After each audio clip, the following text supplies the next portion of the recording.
Assalamualaikum warahmatullahi wabarakatuh. Perkenalkan, nama saya Arif Jlendi, NIM 2107-135431. Program studi S1 Teknik Kimia Angkatan 2021 Universitas Riau. Pada kesempatan kali ini saya akan menyampaikan sebuah orasi yang berjudul Kepastian Hukum di Negara Hukum, khususnya di Indonesia. Hukum, sejumlah rumusan atau pengetahuan yang ditetapkan untuk mengatur lalu lintas perilaku manusia dapat berjalan lancar dan tidak saling bertubrukan ataupun berkeadilan. Sebagaimana lazimnya pengetahuan, hukum tidak lahir di ruang hampa. Ia lahir berpijak pada arus komunikasi manusia untuk mengantisipasi ataupun menjadi solusi bagaimana terjadi kemampatan yang disebabkan oleh potensi-potensi negatif yang ada pada manusia. Hukum harus ditaati. Bagaimanapun juga, tujuan penetapan hukum adalah menciptakan keadilan. Oleh karena itu, hukum haruslah ditaati walaupun jelek dan tidak adil. Hukum bisa saja salah, tetapi sepanjang masih berlaku, hukum itu seharusnya diperhatikan dan dipatuhi.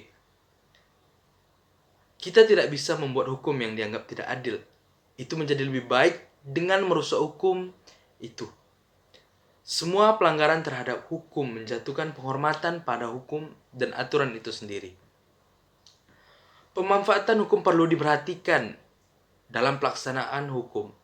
Tujuan hukum adalah mengatur pergaulan hidup secara damai, dan jika ia menuju peraturan yang adil, artinya peraturan itu dapat keseimbangan antara kepentingan-pentingan dan dilindungi, dan setiap orang memperoleh sebanyak mungkin yang menjadi bagiannya.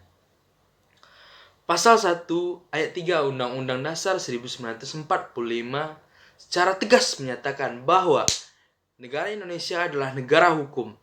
Sebagaimana negara hukum, maka seluruh aspek dalam bidang kemasyarakatan, kebangsaan, dan kenegaraan termasuk pemerintahan haruslah senantiasa berdasarkan asas hukum. Hukum yang baik adalah hukum yang mampu mensinergikan ketiga unsur tersebut dalam sejahtera dan kemakmuran rakyat. Peraturan perundang-undangan sebagai sebuah norma atau hukum yang tertulis dalam konteks negara hukum di Indonesia menjadi landasan bagi penyelenggaraan negara dan sebagai pedoman untuk penyelenggaraan pemerintahan.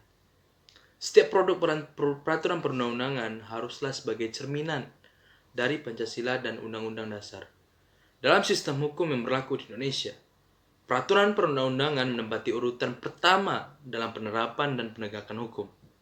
Peraturan perundang-undangan hanyalah dapat dikesampingkan oleh hakim apabila penerapan akan menyebabkan pelanggaran dasar-dasar keadilan atau tidak lagi sesuai dengan realitas sosial. Atau karena dalam masyarakat tertentu berlaku secara nyata hukum lain di luar peraturan perundang-undangan, seperti hukum adat dan hukum agama.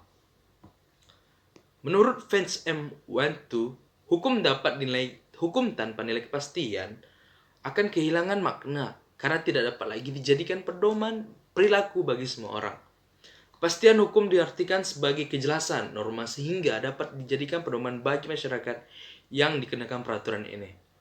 Pengertian kepastian hukum tersebut dapat dimaknai bahwa kejelasan dan ketegasan terhadap berlakunya hukum di dalam masyarakat. Hal ini menimbulkan banyak salah tafsir. Sedangkan menurut Van Apeldoorn, kepastian hukum dapat juga berarti hal yang dapat ditentukan oleh hukum dalam hal-hal yang konkret. Kepastian hukum adalah jaminan bahwa hukum dijalankan dan bahwa yang berhak menurut hukum dapat memperoleh haknya dan bahwa keputusan dapat dilaksanakan. Kepastian hukum merupakan perlindungan justilable terhadap tindakan-tindakan sewenang-wenang yang berarti bahwa seseorang yang dapat memperoleh sesuatu yang diharapkan dalam keadaan tertentu. Sedangkan menurut beberapa tokoh di Indonesia, diantaranya menurut Sudikno, asas hukum merupakan rasio legisnya peraturan hukum. Asas hukum adalah pikiran dasar umum yang sifatnya atau merupakan latar belakang dari peraturan yang konkret dan dapat ditemukan dengan mencari sifat-sifat umum dalam peraturan konkret. Menurut Roslin Saleh, asas hukum merupakan pikiran-pikiran dasar juga sebagai aturan yang bersifat umum menjadi fondamen sistem hukum. Dan berdasarkan beberapa pendapat tersebut terhadap pengertian asas hukum dan kepastian hukum, dapat disimpulkan bahwa Asas hukum mengandung beberapa ciri, di antara yang pertama, asas hukum merupakan pikiran dasar ataupun norma dasar. Asas hukum itu bukan peraturan hukum konkret, melainkan latar belakang dari peraturan hukum konkret. Asas hukum itu mengandung penilaian kesusilaan, jadi mempunyai dimensi etis. Dan terakhir, asas hukum itu dapat ditemukan pada peraturan perundang-undangan dan pada putusan hakim. Jadi dapat disimpulkan bahwa kepastian adalah perihal yang pasti. Hukum secara hakiki harus dipasti dan adil. Kepastian hukum merupakan pertanyaan yang bisa dijawab secara normatif, bukan sosiologi. Kepastian hukum secara normatif adalah ketika suatu peraturan dibuat dan diundangkan secara pasti dan karena mengatur secara pasti dan logis. Kepastian hukum ialah satu tujuan hukum dan dapat dikatakan untuk mewujudkan keadilan. Bentuk nyata dari kepastian hukum adalah pelaksanaan penegakan hukum terhadap suatu tindakan tanpa memandang siapa yang melakukannya. Adanya kepastian hukum, setiap orang dapat memperkirakan apa yang akan terjadi jika melakukan tindakan hukum itu. Kepastian hukum sangat diperlukan untuk mewujudkan keadilan. Kepastian salah satu ciri yang tidak dapat dipastikan dari hukum, terutama untuk norma tertulis. Hukum tanpa nilai kepastian akan kehilangan makna, akan tidak dapat digunakan sebagai pedoman perilaku bagi setiap orang. Kepastian hukum secara normatif adalah ketika suatu perundang-undangan dibuat dan diundangkan secara pasti, karena mengatur secara jelas dan logis. Maka tidak ada yang menimbulkan keraguan karena adanya multitafsir sehingga tidak berbenturan atau menimbulkan konflik norma. Konflik norma yang ditimbulkan dari ketidakpastian peraturan perundang-undangan dapat bentuk kontensi norma, reduksi norma, dan distorsi norma. Di Indonesia sendiri, kepastian hukum bisa dikatakan belum sepenuhnya pasti ataupun belum sepenuhnya mendekati kata keadilan. Dalam beberapa kasus di Indonesia, keadilan hanya berpihak kepada mereka yang memiliki jabatan, memiliki uang, memiliki popularitas yang tinggi. Sedangkan kepada rakyat-rakyat yang di bawah, rakyat-rakyat menengah ke bawah, rakyat-rakyat miskin atau jauh dari kata cukup, ketika mereka membuat suatu kesalahan ataupun ketika mereka ingin mendapat suatu perlindungan hukum, oknum-oknum aparat pemerintahan selalu menyusahkan para rakyat-rakyat kecil ataupun rakyat-rakyat yang ada di bawah. Contoh ketika mereka ingin mengurus KTP, ingin mengurus KK. Tidak banyak kasus di Indonesia ini, khususnya untuk bagian dalam beberapa kasus bisa dikatakan rakyat kecil mendapat kesulitan ketika ingin menyelesaikan suatu masalah yang berhubungan dengan pemerintahan atau ingin menyusun, ataupun seperti masalah ingin pindah rumah, mengurus kartu keluarga, mengurus akte lahir, pindah, ataupun untuk mengurus surat rumah. Beberapa oknum menyulitkan urusan-urusan mereka dan mengambil celah di antara kesusahan para rakyat kecil. Sedangkan contoh untuk rakyat-rakyat yang jauh di atas, seperti mereka yang berkelebihan, secara tidak langsung diberi privilege ataupun diberi kemudahan dalam mengatur ataupun mengurus sesuatu, begitu. Indonesia dikenal dengan negara hukum. Kita tahu bahwasannya negara hukum adalah negara yang berpedoman atau berpatokan pada hukum, khususnya Indonesia, yaitu Undang-Undang Dasar 1945. Hukum ada hal yang harus ditegakkan dengan secara adil dan juga tidak memandang siapapun.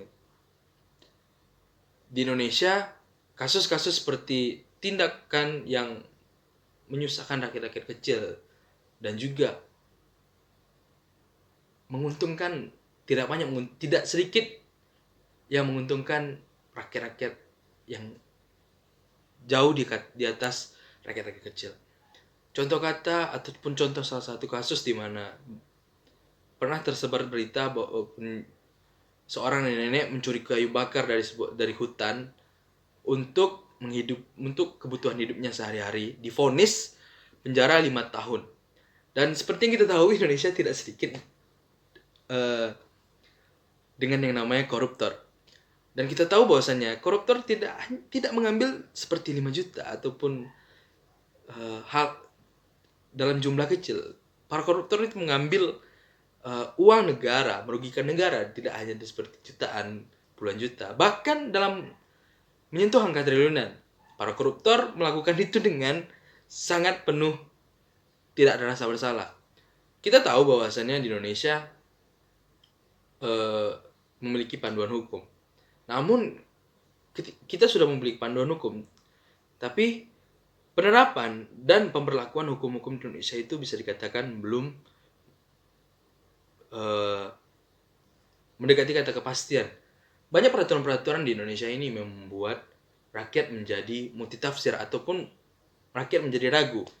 Ambil contoh ketika seperti kasus tadi, ketika rakyat kecil mengambil sebagian kayu dari hutan untuk mencukupi kehidupannya, langsung divonis 5 tahun penjara dan didenda beberapa puluh juta, bahkan didenda hingga miliaran. Namun ketika rakyat besar ataupun para pejabat melakukan korupsi, mereka hanya dikenakan denda 1 juta. 1 tahun penjara dan hanya dikenakan denda beberapa puluh juta saja atau hingga cuma ratusan juta. Hal ini menyebabkan multitafsir dari peraturan tadi yang menyebabkan masyarakat menjadi multitafsir. Bagaimana sebenarnya hukum di Indonesia ini? Kok hukum di Indonesia seperti ini? Ketika kita orang kecil melakukan seperti ini, melakukan salah ini, imbasnya terlalu besar untuk rakyat kecil. Sedangkan orang-orang besar, orang-orang ternama melakukan sebuah kesalahan, mereka hanya dikenakan sanksi berupa hal-hal kecil. Jadi menurut saya pribadi, hukum di Indonesia merupakan belum mendekati kata kepastian atau memiliki kepastian tegas gitu. Jadi seperti itu. Mungkin kita generasi muda, generasi penerus bangsa, kitalah yang meneruskan estafet kepemimpinan para pemerintah kita. Kitalah yang membangun negeri ini untuk menjadi lebih maju. Dan kitalah yang membuat perubahan dalam segi apapun bagi Indonesia ini. Dari situ kita bisa melihat apakah kita memiliki hati ataupun memiliki niat untuk mengabdi pada negara, untuk memperbaiki Indonesia ini menjadi lebih baik ke depan. Sekiranya mungkin itu saja yang bisa saya sampaikan terhadap orasi yang berjudul kepastian hukum. Pada intinya, hukum Indonesia masih banyak hukum-hukum yang membuat rakyat menjadi multitafsir dan bisa dikatakan tidak memiliki kepastian hukum gitu. Mungkin itu saja yang bisa saya sampaikan. Apabila terdapat beberapa kesalahan kata, saya mohon maaf karena saya hanya menyampaikan beberapa pendapat dan juga mengambil referensi-referensi dari beberapa materi yang ada dalam media sosial. Mungkin kiranya itu saja yang bisa saya dapat sampaikan. Sekali lagi saya mohon maaf. Wabillahi taufiq wal hidayah. Assalamualaikum warahmatullahi wabarakatuh.